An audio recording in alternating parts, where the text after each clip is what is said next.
जीवन क्या है, मनुष्य इसे भी नहीं जानता है। और जीवन को ही हम न जान सके तो मृत्यु को जानने की तो कोई संभावना शेष नहीं रहती। जीवन ही अपरिचित और अज्ञात हो तो मृत्यु परिचित और ज्ञात नहीं हो सकती। सच तो यह है कि चूंकि हमें जीवन का पता नहीं, इसलिए ही मृत्यु घटित होती प्रतीत होती है। जो जीवन को जानते हैं उनके लिए मृत्यु एक असंभव शब्द है, जो न कभी घटा, न घटता है, न घट सकता है। जगत में कुछ शब्द बिल्कुल ही झूठे, उन शब्दों में कुछ भी सत्य नहीं है। उन्हीं शब्दों में मृत्यु भी एक शब्द है जो नितांत असत्य है। मृत्यु जैसी घटना कहीं भी नहीं घटती, लेकिन हम लोगों को तो रोज मरते देखते। चारों तरफ रोज मृत्यु घटती हुई मालूम होती है, गांव गांव में मरघट। और ठीक से हम समझें तो ज्ञात होगा कि जहां जहां हम खड़े हैं वहां वहां न मालूम कितने मनुष्यों की अर्थी जल चुकी है। जहां हम निवास बनाए हुए हैं वे भूमि के सभी स्थल मरघट रह चुके। करोड़ों करोड़ों लोग मरे हैं, रोज मर रहे हैं। और अगर मैं ये कहूं कि मृत्यु जैसा झूठा शब्द नहीं है मनुष्य की भाषा में, तो आश्चर्य होगा। एक फकीर था तिब्बत में, मारपा। उस फकीर के पास कोई गया और पूछने लगा कि मैं जीवन और मृत्यु के संबंध में कुछ पूछने आया हूं। मारपा बहुत हंसने लगा और उसने कहा, अगर जीवन के संबंध में पूछना हो तो जरूर पूछो, क्योंकि जीवन का मुझे पता है। रही मृत्यु, मृत्यु से आज तक मेरा कोई मिलना नहीं हुआ, मेरी कोई पहचान नहीं। मृत्यु के संबंध में पूछना हो तो उनसे पूछो जो मरे ही हुए हैं या मर चुके हैं। मैं तो जीवन हूं, मैं जीवन के संबंध में बोल सकता हूं, बता सकता हूं। मृत्यु से मेरा कोई परिचय नहीं। ये बात वैसी ही है जैसी आपने सुनी होगी कि एक बार अंधकार ने भगवान से जाके प्रार्थना की थी कि ये सूरज तुम्हारा मेरे पीछे बहुत बुरी तरह पड़ा हुआ है, मैं बहुत थक गया हूं। सुबह से मेरा पीछा होता है और सांझ मुश्किल से मुझे छोड़ा जाता है। मेरा कसूर क्या है?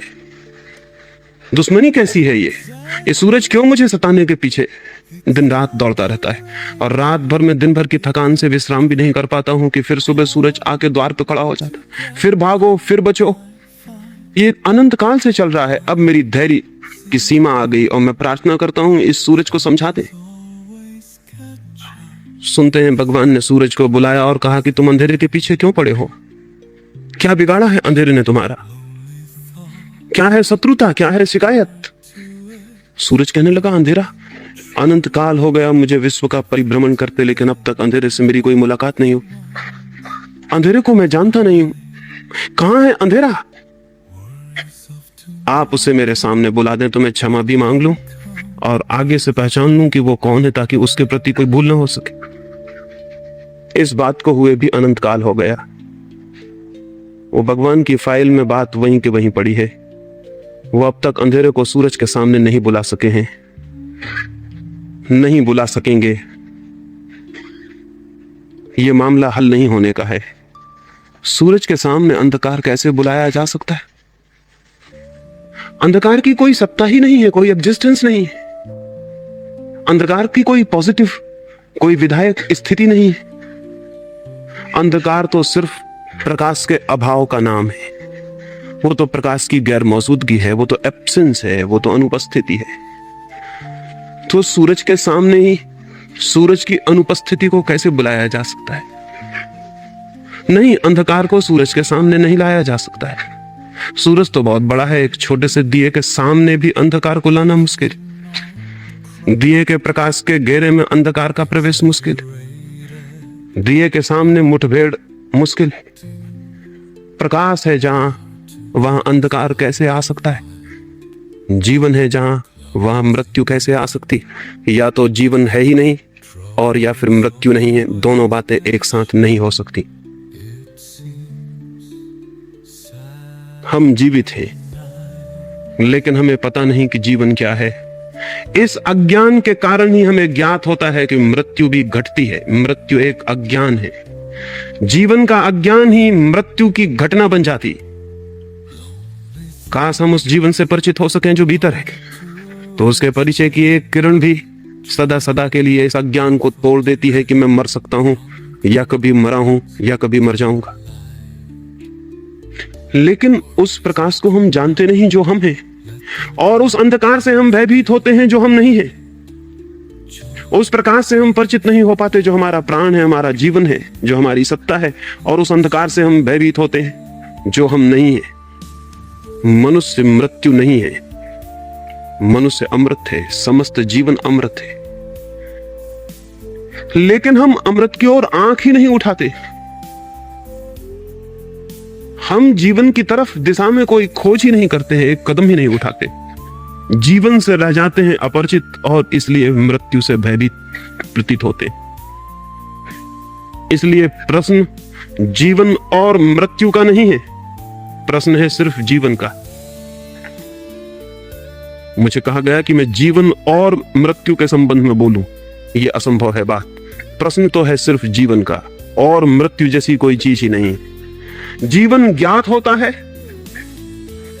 तो जीवन रह जाता है, और जीवन ज्ञात नहीं होता तो सिर्फ मृत्यु रह जाती। जीवन और मृत्यु दोनों एक साथ कभी भी समस्या की तरह खड़े नहीं होते। या तो हमें पता है कि हम जीवन हैं, तो फिर मृत्यु नहीं है, और या हमें पता नहीं है कि हम जीवन हैं, तो फिर मृत्यु ही है, जीवन नहीं है।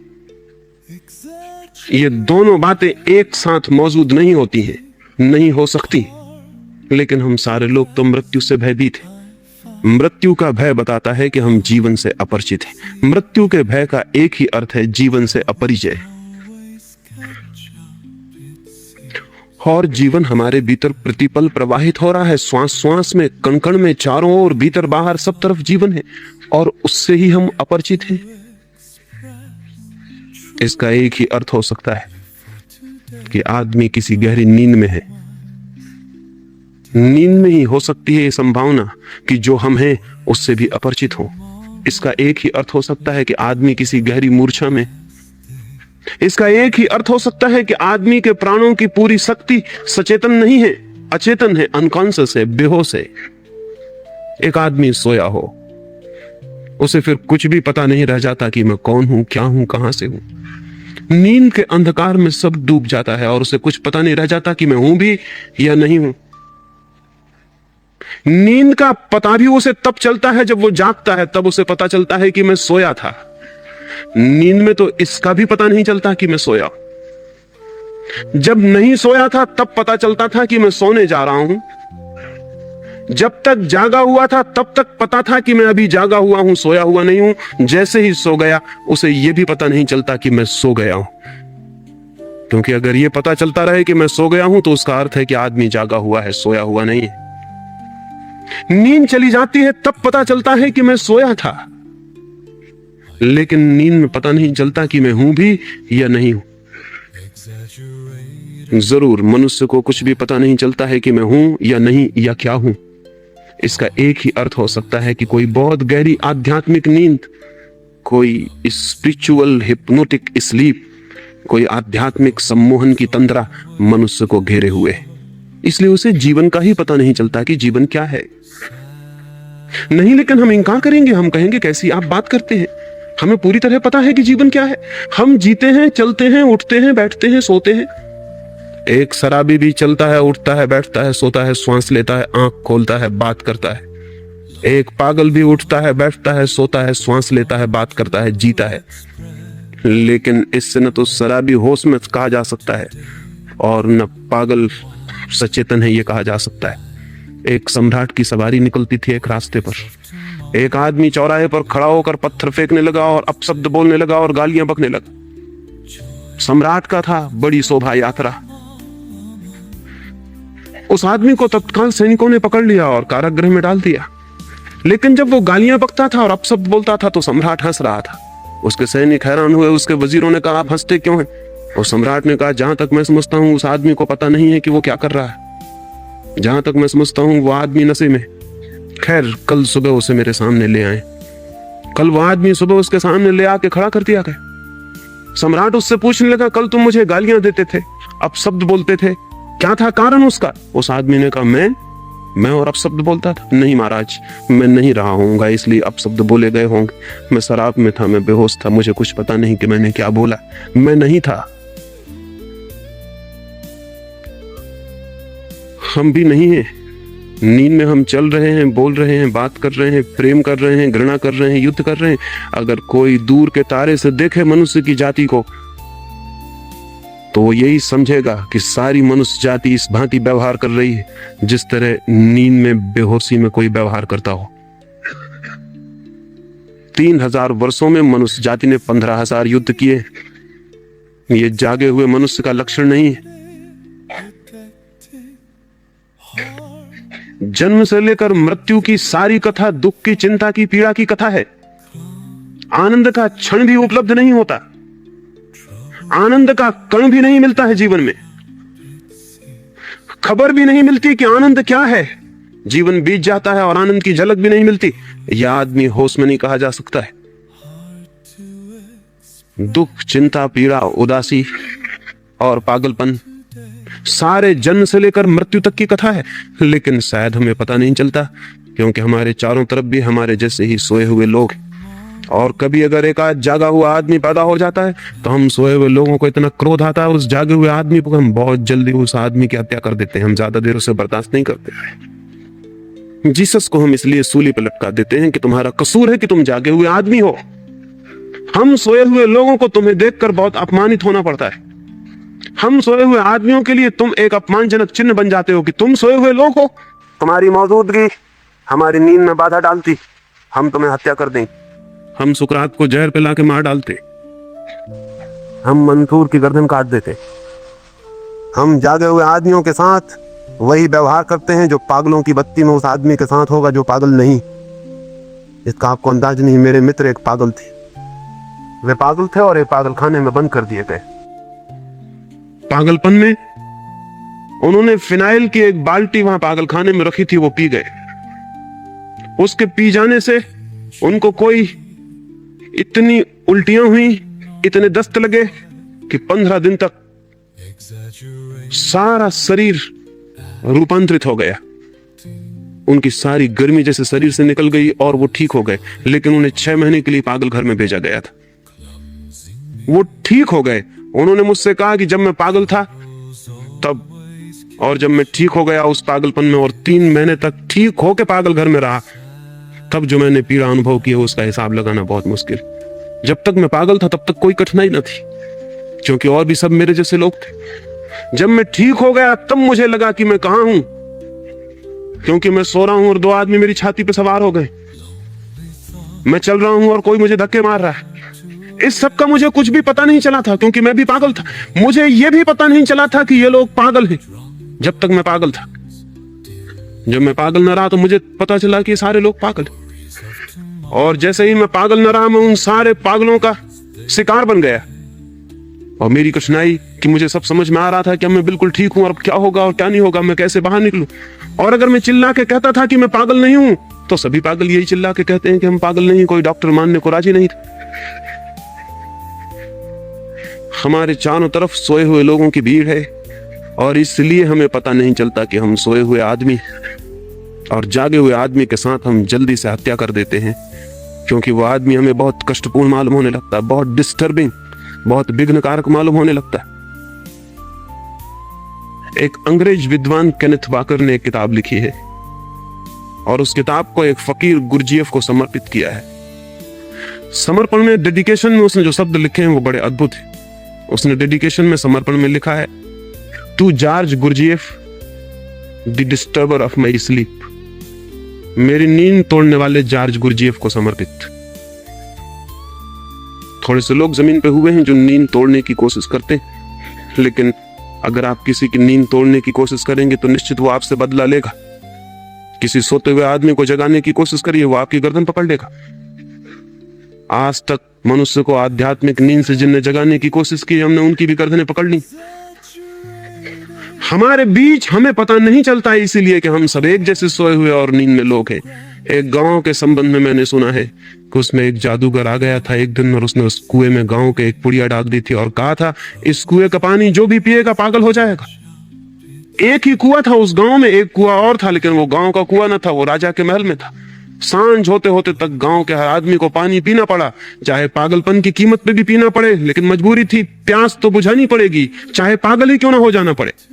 गांव के लोग कब तक रोकते, उन्होंने पानी पिया, सांझ होते होते पूरा गांव पागल हो गया। सम्राट बहुत खुश था, उसकी रानियां बहुत खुश थी, महल में गीत और संगीत का आयोजन हो रहा था, उसके वजीर खुश थे कि हम बच गए।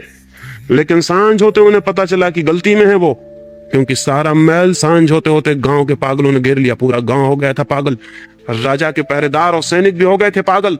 सारे गांव ने राजा के महल को घेर कर आवाज लगाई कि मालूम होता है इस राजा का दिमाग खराब हो गया। हम ऐसे पागल राजा को सिंहासन पर बर्दाश्त नहीं कर सकते। महल के ऊपर खड़े होकर राजा ने देखा कि बचाव का कोई उपाय नहीं, अपने वजीर से पूछने लगा अब क्या होगा। हम तो सोचते थे भाग्यवान हैं हम कि हमारे पास अपना कुआं है, आज महंगा पड़ गया। सभी राजाओं को एक ना एक दिन अलग कुआं महंगा पड़ता है, सारी दुनिया में पड़ रहा है। जो अभी भी राजा हैं कल उनको भी पड़ेगा महंगा कुआं, अलग कुआं खतरनाक है। लेकिन तब तक ख्याल नहीं था। वजीर से कहने लगा क्या होगा। वजीर ने कहा अब कुछ पूछने की जरूरत नहीं, आप भागे पीछे के द्वार से और उस कुएं का पानी पी के जल्दी लौट आए, अन्यथा ये महल खतरे में। सम्राट ने कहा उस कुएं का पानी, क्या तुम मुझे पागल बनाना चाहते हो। वजीर ने कहा पागल बने कोई बचने का उपाय नहीं। राजा भागा, उसकी रानियां भागी, उन्होंने जाकर उस कुएं का पानी पी लिया। उस रात उस गांव में एक बड़ा जलसा मनाया गया। सारे गांव के लोगों ने खुशी मनाई, बाजे बजाए, गीत गाए और भगवान को धन्यवाद दिया कि हमारे राजा का दिमाग ठीक हो गया। क्योंकि राजा भी भीड़ में नाच रहा था और गालियां बक रहा था, अब राजा का दिमाग ठीक हो गया। चूंकि हमारी नींद सार्वजनिक है, सार्वभौमिक है, चूंकि हम जन्म से ही सोए हुए हैं, इसलिए हमें पता नहीं चलता है। इस नींद में हम क्या समझ पाते हैं जीवन को, इतना ही कि यह शरीर जीवन है। इस शरीर के भीतर जरा भी प्रवेश नहीं हो पाता। यह समझ वैसी ही है जैसे किसी राजमहल के बाहर दीवार के आसपास कोई घूमता हो और समझता हो कि यह राजमहल है।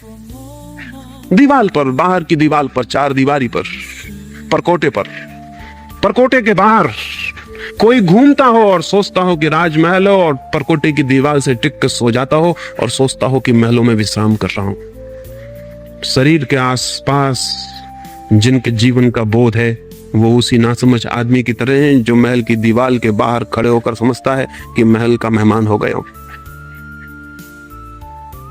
शरीर के भीतर हमारा कोई प्रवेश नहीं है, शरीर के बाहर जीते हैं।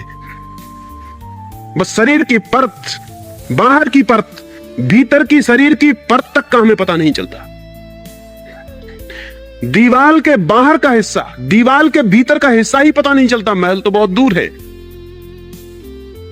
दीवार के बाहर के हिस्से को ही महल समझते हैं, दीवार के भीतर के हिस्से तक से परिचय नहीं हो पाता। हम अपने शरीर को अपने से बाहर से जानते हैं, हमने कभी भीतर खड़े होकर भी शरीर को नहीं देखा है, भीतर से, फ्रॉम विद इन। जैसे मैं इस कमरे के भीतर बैठा हूं, आप इस कमरे के भीतर बैठे हैं, हम इस कमरे को भीतर से देख रहे हैं।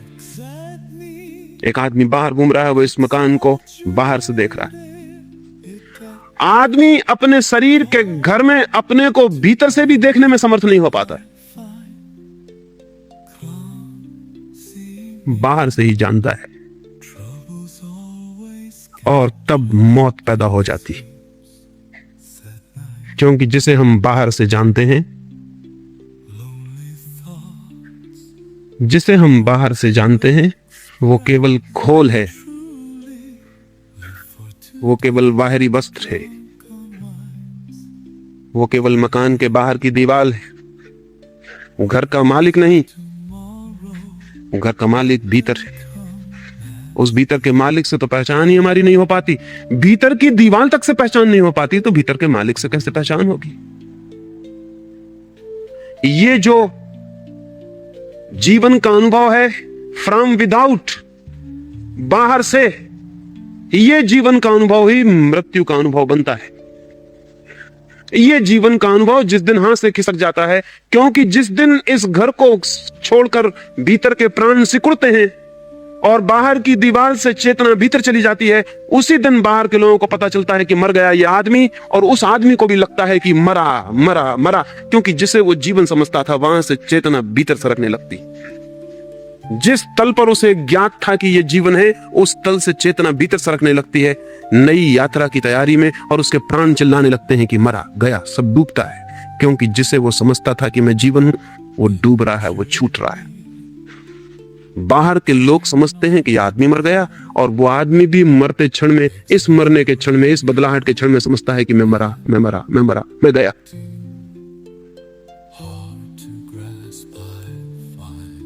ये जो देह है हमारी, ये जो शरीर है,